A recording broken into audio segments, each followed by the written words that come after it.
We've done this before. We have, and it's been amazing. This will be amazing-er. This is Car Con Carne. I'm James Van Osel. Car Con Carne, presented by Alex Ross Art. Alex Ross, the iconic, the legendary comic book and graphic novel illustrator, a man who has this photorealistic style of painting that makes it look like the heroes and villains he's putting on the page from DC and Marvel and all the other companies, makes it look like they live among us. They're so realistic. They're so cool. Alex Ross Art will have a booth at the New York Comic Con happening this week. As I'm recording this week in New York, Alex Ross Art. If you're going to New York Comic Con, visit Alex Ross. Here's Alex Ross talking about his YouTube page. Hi, this is Alex Ross. I appreciate you guys supporting our YouTube, and we create new content every week. I hope you will continue to support us, and please subscribe.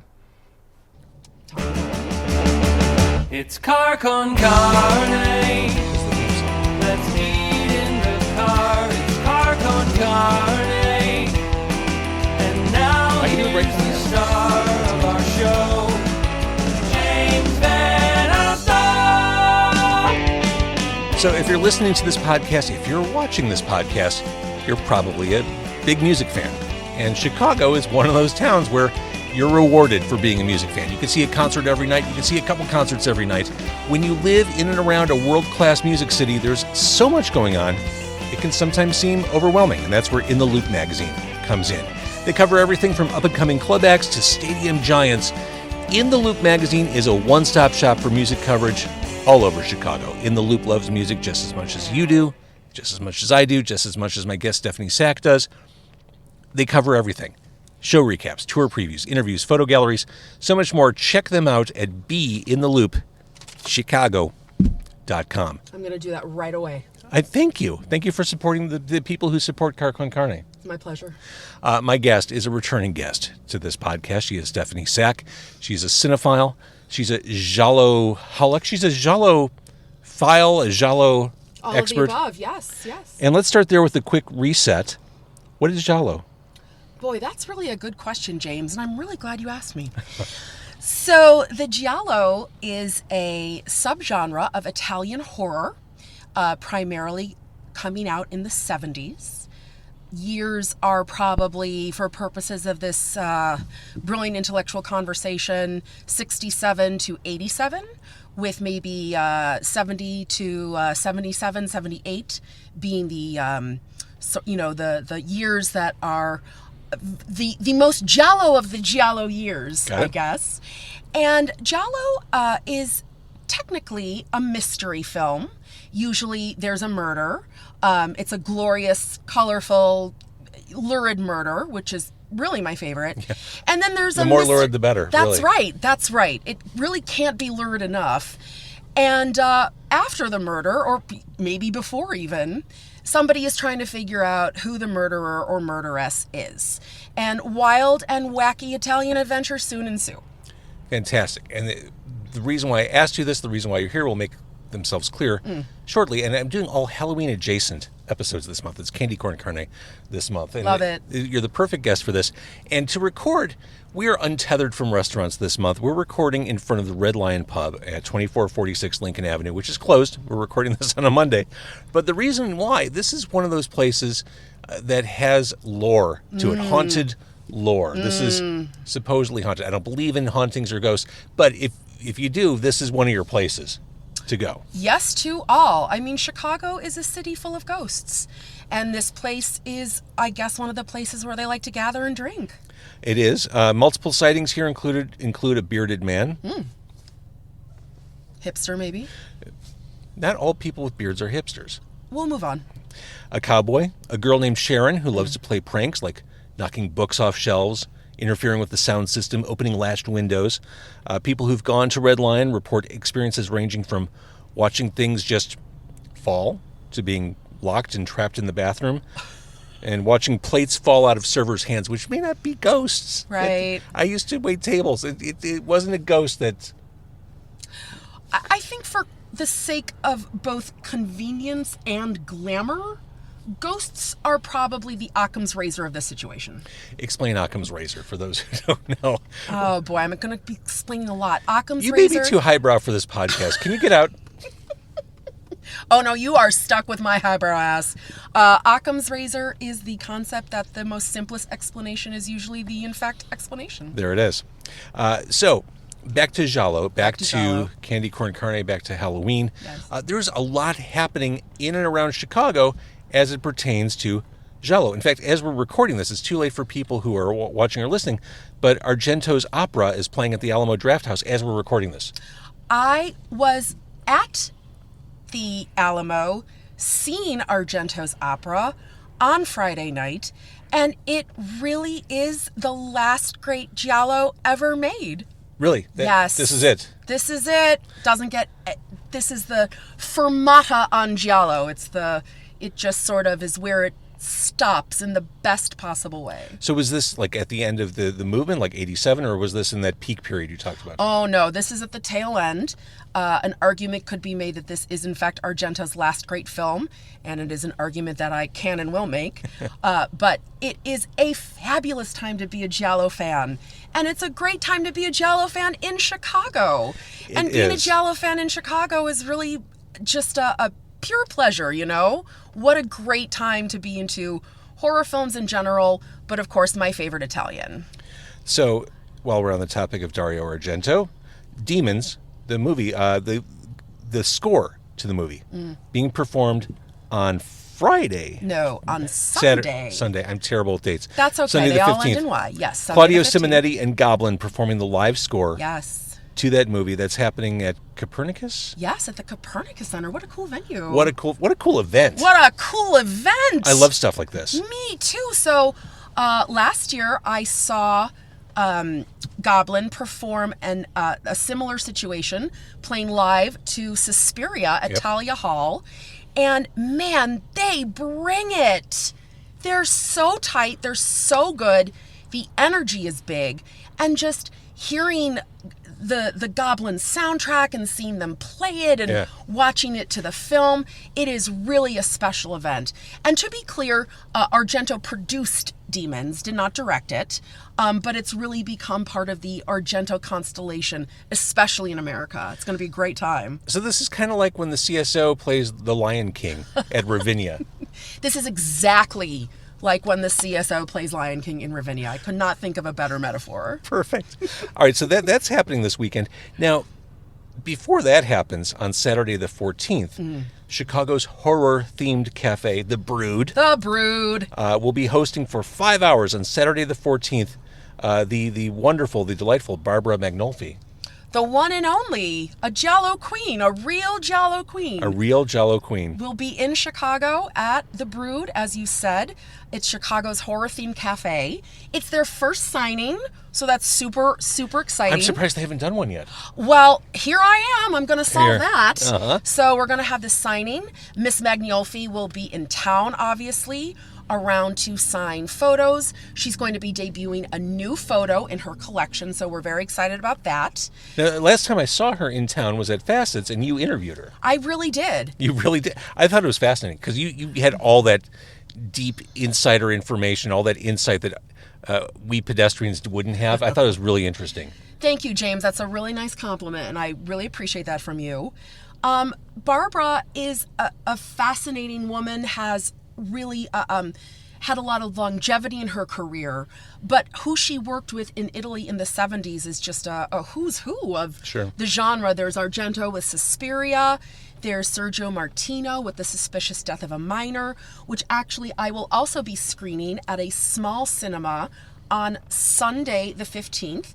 If anybody is interested, there are 6 tickets as of this filming. 6 tickets left. So it may be done by the time people see or hear this, but that's really cool. Thank you. And she's going to be there for that. That's right. And I will be interviewing her for that as well. And 75 in this particular title, we're seeing an interesting evolution of the genre. We're going from straight up Giallo to incorporating elements of crime, elements of thrillers, elements of action films. And a lot of the Gialli were transitioning that way. And not only is this a fantastic hybrid from the Giallo crime and action flick, it's Barbara's debut film role. Nice. How young was she? Oh, my goodness. A young lass of, I think, early 20s, let's say. And based on when I saw you with Barbara at Facets, may we all age as well as her. I mean, the virgin she must sacrifice to remain that gorgeous. They're hard to find, James. So, yeah. So I've got to ask. So 5 hours is a long time for any in-store event. So this is a great event. If you have any inclination or interest, head to the Brewed on Saturday the 14th. You are very much linked to Barbara Magnolfi, who was an actress and successful years before you could legally see an R-rated movie. Indeed. Not that I waited that long to see an R-rated movie. Oh, none of us of our generation did. Indeed. Yeah. How does one like you become part of Barbara Magnolfi's life and vice versa? Boy, that's another really good question. So, I have always loved this genre. And I first saw Suspiria when I was 13. And I then actually saw Demons, interestingly enough, a few years later at a sleepover. And I suggested that the girls watch Demons, and it went over very badly, and I was never invited to a sleepover again. So That'll do it. It really will. A lot of these films, James, they're just in my DNA. I've just always been really attracted to them, and I think I just innately understood sort of the post-war psychology and the technological advancements that the Italians were working on. They just really appealed to me. But what happened that Barbara has become a wonderful part of my life is a very simple scene in Suspiria. And it's a scene in Suspiria where she talks about women whose names begin with S, like me, are snakes. And you have to understand, James, that when I saw that when I was 13, I realized that Barbara and Dario were talking to me. Sure. And I was already their best friend. They just didn't know it yet. And I still stand by that, actually. Makes sense. And a few years ago, I was thinking, well, Stephanie, what do you want to do? And really what I want to do is show my murder movies. So I decided to start making moves to show my murder movies. And one of those moves was to very politely reach out to Miss Magnolfi on Facebook, introduce myself as a fan. I did not tell her about my intense love for her and Dario since the age of 13. I have told her that, but you gotta pace yourself with these things. So this is basically a cold call. It's totally a cold call. And I suggested that maybe she and I could do something fun on social media. We had something called Magnolfi Mondays, where I was posting a little blurb about her on Mondays. And from that, we just started to really talk and really share our ideas and really dreams about cinema in general. And it all just unfolded into this really beautiful partnership. I love that. And she keeps coming to Chicago. She really does. Well, she's adored here. Yes. Yes.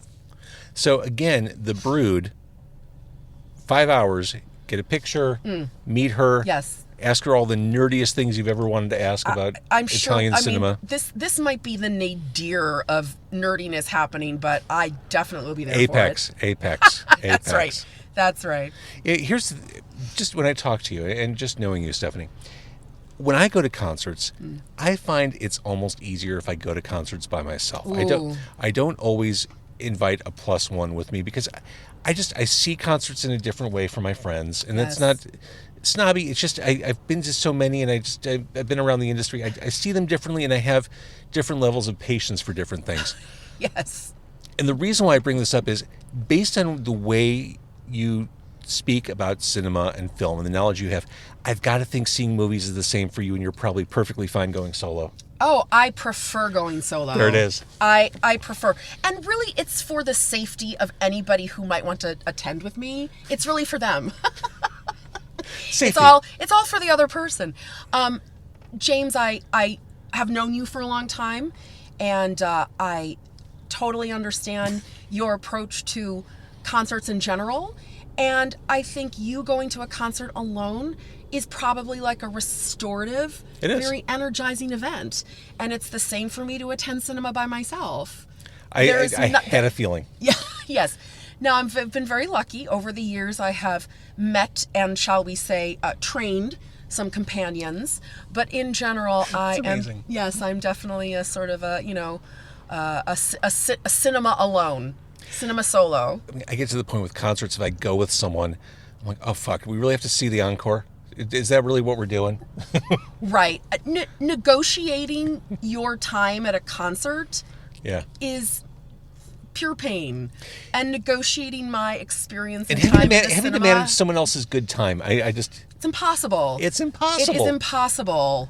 However, for a long time, it was weird to go do things by yourself. It was. Whether it's eating in a restaurant or seeing a movie. Yeah, I agree. And there's still like these memes or these like very pithy sayings that says, if you can go out for a meal or see a movie by yourself, you can do anything. Well, I'm here to tell you guys, I can do anything. Damn right. In case anybody was curious about that. Apparently the arbiter of being able to do anything is seeing a movie by yourself. So I encourage everybody to explore more awesome things on their own, including coming to the Brewed on Saturday, because this is a clarion call for cinephiles and Italophiles and Argentoites and, Magnolfiists. It's really going to be a fantastic time.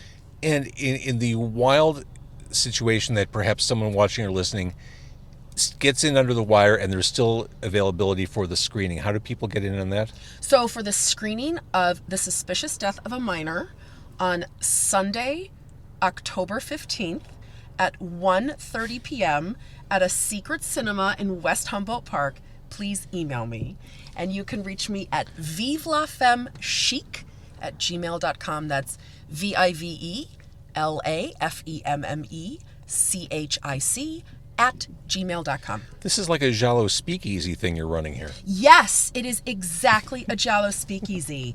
And besides having my own private theater in a hot yoga studio, a Giallo speakeasy is basically how I want to live. I mean, it's just totally my dream. I love this, and what I love about what you're doing, whether it's with Barbara at the Brewed or doing the screening or all the other stuff you're involved with, you're a curator. I love people who are so passionate about movies, film, whatever, that they want to pass it on. Yes, you've mentioned that, and I also appreciate that. And I'm not only a curator, I consider myself an educator. Mm-hmm. Because very much so. I love presenting these films and the people who made them and the music that is played in them and the crew. I love talking about the crew of these films, and I love presenting it properly in its context of where it belongs in 20th century film history. I love a good score, a good movie score. Yes. It was something I never paid attention to or concerned myself with until maybe 10 years ago. James, I'm not too far behind you. I really started paying attention to movie scores maybe about 10 or 15 years ago as well. And it's really changed the whole experience. It has changed the whole experience. Yes.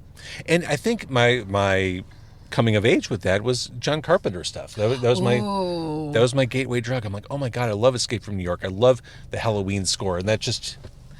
Right. He is such a polymath. I mean, what a brilliant guy. But the interesting thing about his music, and to a lesser or greater extent a handful of other soundtracks, is not only are they absolutely crucial to the film, there's no film without them, they really stand alone as a piece of art unto themselves.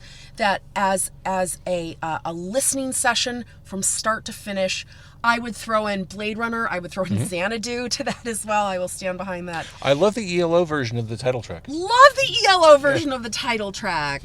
And listening to soundtracks as their own entity, as their own discrete experience with art, I think is a lost art. And I definitely plan to be doing a lot more listening parties with soundtracks. And soon, right before Halloween, on October 30th, I will be merging my love of yoga, because I teach yin yoga, which is about relaxing into postures and just sort of like chilling the fuck out in the best possible yin way. I'm going to be doing a Halloween yin class and then playing the Suspiria soundtrack afterward. Nice. So yes, I love merging the two of yoga and music, but this soundtrack back to film, I mean, this is a goat. It is. There's no film without the Suspiria soundtrack, and the Suspiria soundtrack on its own is a trip. it just doesn't get any better than that when it comes to It's Goblin. so good. Now, this is Halloween time. We're recording this early to mid-October. This is obviously your time. This is your season. You know, I've only recently kind of come around to Halloween because I feel like every day I wear a costume, you know? I was going to say, you're Every day where I put on something to... you've got goth cred. I do. Well, if nothing else, James, I definitely have got some goth street cred. But over the last couple of years, I've really started to embrace the sort of the spirit and the change and sort of how the veil is a bit thin during this time of year, where we shift from summer to winter, and you know, all the changes that are coming, especially in Chicago. Yep. And I do appreciate being able to luxuriate in that shift, and we're very lucky we get to do so. 100%. Okay, so in summary, in conclusion, In Stephanie Sack. conclusion, yes. Saturday, the 14th, at the Brewed, it is the amazing Italian actress, Barbara Magnolfi. And then the next day, private screening of her very first film. You may be able to get into it, you may not. Cool idea regardless. Thank you. And then on the 30th, Yes, it's yoga and soundtrack. correct. You are a busy woman. Thank you. I don't feel busy. I feel lucky, which is a really nice way to feel. I love cool. No one else is doing shit like this. These are cool events. Thank you. Well, you know, I'm very lucky in that no one else is like me. I think we'll just leave it at that. But thank you. I've said it before. The secret to being successful, or at least with entrepreneurship, is finding one thing you do differently and doing it really well. I concur. No one else is doing well, it's not true anymore. But not a lot of people are doing car podcasts. You are definitely a pioneer in that, James. Receive the pioneership. All right.